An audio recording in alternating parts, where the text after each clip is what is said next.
What's up, guys? It's Mr. Schmitz here with our first lecture of the year. Today we're going to be talking about the nature of matter. If you're not sure what matter is, or if you haven't heard that term before, matter makes up everything around us. It makes up you. It makes up all of the things in our universe. And so we're going to start with matter. So to break down matter a little bit further, we're going to start with the atom. And the atom is considered the smallest unit of matter. The atom is made of subatomic particles, specifically the proton, the neutron, and the electron. And so hopefully you've heard those terms before, but if not, we will discuss them a little bit. The proton gives the physical properties to the atom, so it makes it what it is. It has a positive charge, and it's found in the nucleus of the atom. So you can see those in blue in this diagram on your right with the positive charge. Neutrons have no charge where they are neutral. They are in red. As you can see, there's not a plus or minus on them. They don't have any charge at all, but they provide some of the mass of the atom. And because of that, they're going to be responsible for radioactivity. If we change the number of neutrons, we're going to change the radioactivity of the atom. And then finally, the electrons are found in rings or in shells around the outside of the nucleus. They orbit the nucleus. They have a negative charge, and so they're going to be responsible for bonding atoms to one another.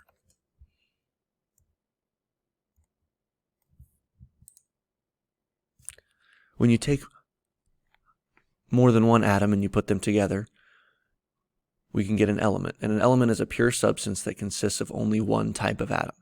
So you have to have all the same type of atom, but that pure substance consisting of one atom is considered an element. And so you may have seen the periodic table of elements before. The periodic table of elements is all of the known elements that we have found in nature or have been made. There are almost 100 naturally occurring chemical elements on the earth. So we see these a lot, but what we have found is that fewer than 20 of them are commonly found in living organisms. Okay. And on top of that, almost 99% of your mass and of the mass of any living thing is composed of just 6 of those elements on the periodic table. And those 6 elements would be calcium, which is element number 20, carbon, which is element number 6, hydrogen, which is our first element, oxygen, which is our 8th element, nitrogen, which is our 7th element, and phosphorus.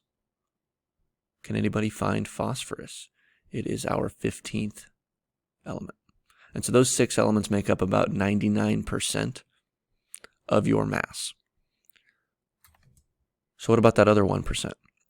Well, what we've actually found is that 1% is considered trace elements, but they're also essential. And if we don't have those trace elements, it can stunt growth in plants. It can damage the development of organs in humans and other animals if they are missing those trace elements. So trace elements are still considered essential. We just see a lot less of them. Which brings us to another point, which is an isotope. An isotope is an atom of the same element, but they have a different number of neutrons. So do you remember when I said neutrons are responsible for radioactivity? Neutrons are in the nucleus, so if we zoom in on the nucleus of these isotopes of carbon, you'll see that in carbon-12, which is the carbon on the periodic table, that carbon-12 has 1, 2, 3, 4, 5, 6 protons. Carbon-13 also has 6 protons, and so does carbon-14. The number of protons hasn't changed. Remember that protons are what gives it its physical properties. So if we were to add a proton, it would change the physical properties of carbon, changing it from carbon. Actually, what has one more proton than carbon?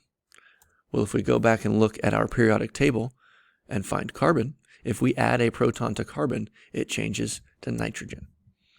So, as I was saying, the number of protons does not change. The number of electrons does not change. In an isotope, they still have 6 electrons. So the positives and negatives cancel out. So the charge is still 0. However, the number of neutrons can change in an isotope. So with carbon-12, this is our standard carbon molecule. It has 6 neutrons. So that's 6 protons, 6 neutrons, and 6 electrons. In carbon-13, we have added 1 extra neutron. Now, carbon-13 is still non-radioactive, but it does have an extra neutron. And then we get to carbon-14. Carbon-14 has a second neutron added. And this becomes radioactive because now our nucleus is unstable. It has enough mass that it's going to become unstable, and it's going to start to break down. At that point, it becomes radioactive. So, when you're looking at radioactive isotopes, that's when the nuclei becomes unstable and begins to break down. But what happens is it breaks down at a constant rate over time. So we know exactly how long carbon-14 takes to break down. These atoms do give off radiation, which can be dangerous, if you've heard of radiation poisoning, but they also have many important scientific uses. So a couple of things that we can do: we can use radioactive isotopes to age rocks and fossils.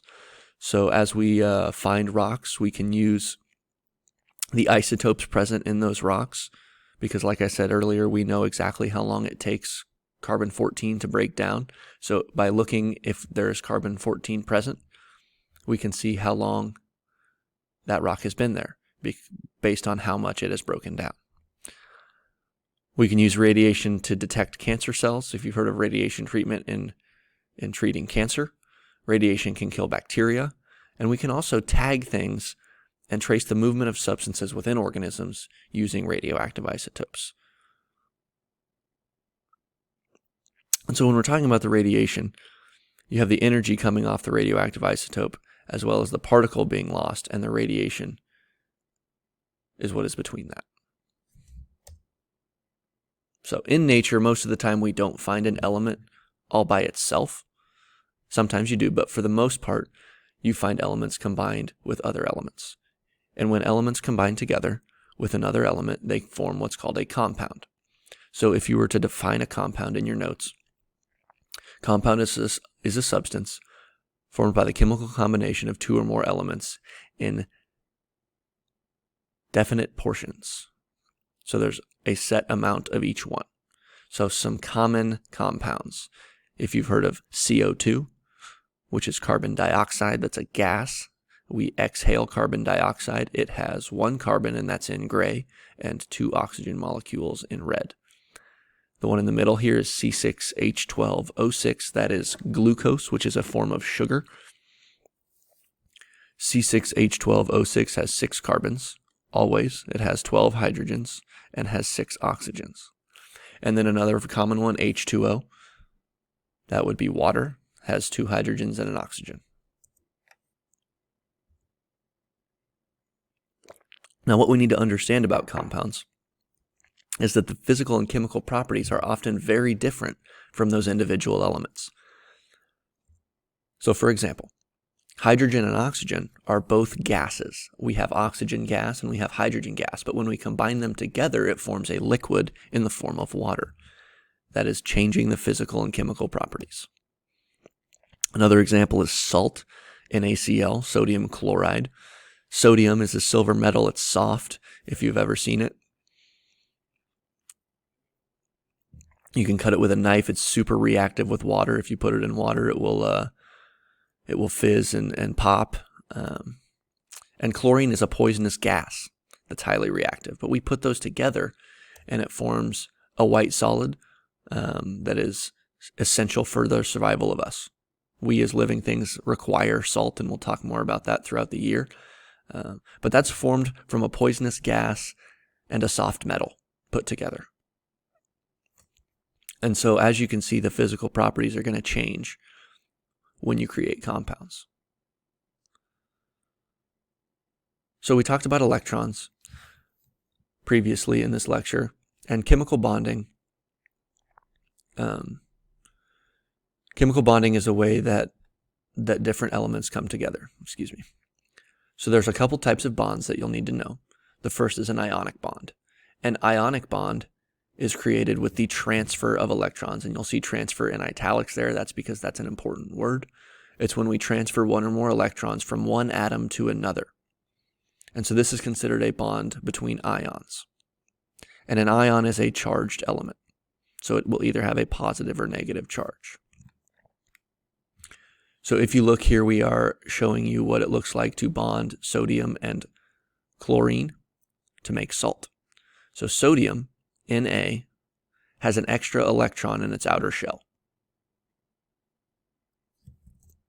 It's got 11 electrons. So it's got that extra electron out here in its outer shell. Chlorine is missing one single electron in its outer shell. And so the easiest thing to have happen is for sodium to donate its electron or to transfer its electron to chlorine. So we're going to pass that electron on. So it's going to lose an electron. And this is something that some people get confused about. If you take away a negative, the resulting charge is going to be positive. So you see Na plus, because we lost a negative. Remember that electrons are negative in charge, so we took away a negative, leaving one less negative for a positive one charge. The chloride ion becomes Cl minus because it gains that electron. It's going to gain that negative electron, becoming Cl minus. So Na plus and Cl minus bond together by the transferring of electrons. Then we can take a look at covalent bonds. Covalent bonds are when electrons are shared. So neither one is losing the electron, but they're going to share those electrons. Water is a great example of this. There are 8 electrons in water. And hydrogen has 1 electron each. Sorry about that. So what you'll see is that these decide to share their electrons, bonding together to form water. So oxygen is able to complete its outer shell with 1, 2, 3, 4, 5, 6, 7, 8 electrons. And hydrogen is able to complete its with 2 electrons. So they're going to share those. And what you'll find is that the structure that results when atoms are joined by covalent bonds is called a molecule. So there are some weaker chemical bonds. We have a hydrogen bond. This is specifically a bond between hydrogen and another molecule. And we have what are called van der Waals forces, or a van der Waal bond. And what we find is that molecules are close together. You can have a slight attraction develop between opposing charged regions. We know that opposites attract, so the positive and negative. If you bring 2 molecules together and one of those molecules has a positive charge and one has a negative charge, they'll have a slight attraction for a period of time. And the reason you see this gecko is because on their paws, they have pads that use van der Waals forces to help them climb. So they almost have this charge or attraction between their pads and whatever surface they're climbing on that helps them to stick.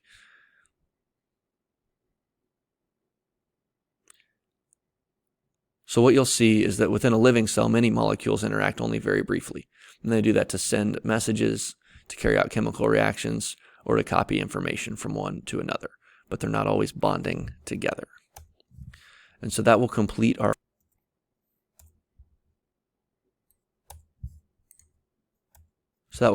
first lecture of the year. Sorry about that. And we will continue with the properties of water next.